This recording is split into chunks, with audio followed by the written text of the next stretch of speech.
अपने दोनों पैरों पर खड़ा होना, चलना, दौड़ना कुदरत की ओर से हम इंसानों को दिया गया सबसे बड़ा तोहफा है। अगर कभी पैरों में कोई तकलीफ हो तो सिर्फ वह इंसान ही नहीं लेकिन उसका जीवन ही जैसे अटक जाता है। वेरिकोज वेन्स एक ऐसी बीमारी जिसके लक्षण कुल आबादी के 30% लोगों में पाए जाते हैं। माना जाता है कि उनमें से 30% लोगों में आने वाले 10 साल में बीमारी की जटिलता बढ़ सकती है। यह बीमारी वेनस अल्सर के रूप में फैलती है। रक्त वाहिनियों में खून के गठान जमा होना, टूटी नसों के माध्यम से रक्तस्राव होना, ये सब इसके लक्षण हैं। लेकिन अहमदाबाद की इंडोवेस्क हॉस्पिटल के डॉक्टर श्रुजल शाह ने इस बीमारी के इलाज में एक अद्वितीय सफलता हासिल की। अहमदाबाद की इंडोवेस्क हॉस्पिटल में आए एक पेशेंट की समस्या काफी अलग थी। एक तो फैक्टर 7 की कमी यानी कि ब्लीडिंग डिसऑर्डर और पेशेंट की पैर की नसों से रक्तस्राव होना एक मुश्किल भरा संयोग था। तो मुझे वेरिकोस वेन का प्रॉब्लम डिटेक्ट हुआ आफ्टर सोनोग्राफी और डॉपलर के बाद। उसके बाद मैंने डॉक्टर सुजल शाह से कंसल्ट किया। उन्होंने मुझे एक लेज़र RAF टेक्नोलॉजी से प्लस स्क्लेरोथेरापी से ऑपरेशन करने का सजेस्ट किया। उसके लिए मैंने प्लानिंग भी किया, लेकिन मुझे फैक्टर 7 डेफिशिएंसी है जिसको हीमोफीलिया कहते हैं, और वो एक ब्लीडिंग डिसऑर्डर है जिसमें एक बार ब्लीडिंग स्टार्ट होता है तो उसको बंद करना बहुत मुश्किल होता है, जिसके लिए मुझे इंजेक्शन लेने पड़ते हैं जिसका नाम है NovoSeven, और उसकी कॉस्ट अराउंड 91,000 पर इंजेक्शन है।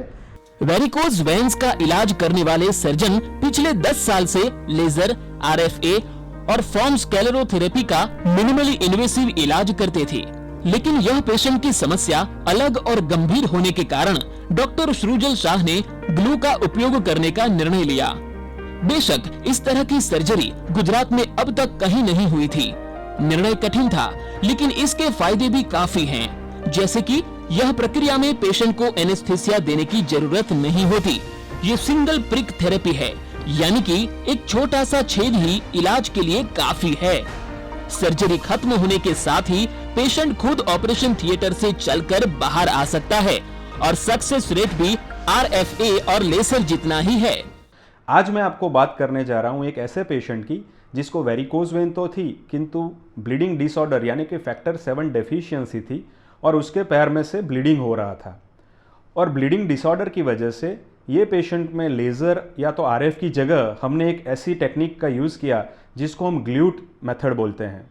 वीनासिल नाम की ग्लू यूज़ करके हमने ये पेशेंट का वेरिकोज वेन का इलाज किया, जिसमें एक सिंगल पंक्चर में से हम अंदर गए और ऑन द स्पॉट वो वेन बंद की।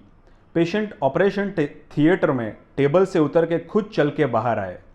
सो ये टेक्निक गुजरात में हमने फर्स्ट टाइम यूज़ की है और इसके कुछ एडवांटेज है, जैसे कि पेशेंट को स्टॉकिंग पहनने की ज़रूरत नहीं पड़ती है, इमीडिएट रिजल्ट मिलता है और पेशेंट आइडियली सेम डे अपने जॉब या तो बिजनेस पे जा सकता है। कॉमन पीपल के लिए ये बहुत नई चीज़ है और हम ये मैसेज देना चाहते हैं कि वेरिकोज वेन का बहुत सक्सेसफुल इलाज पॉसिबल है।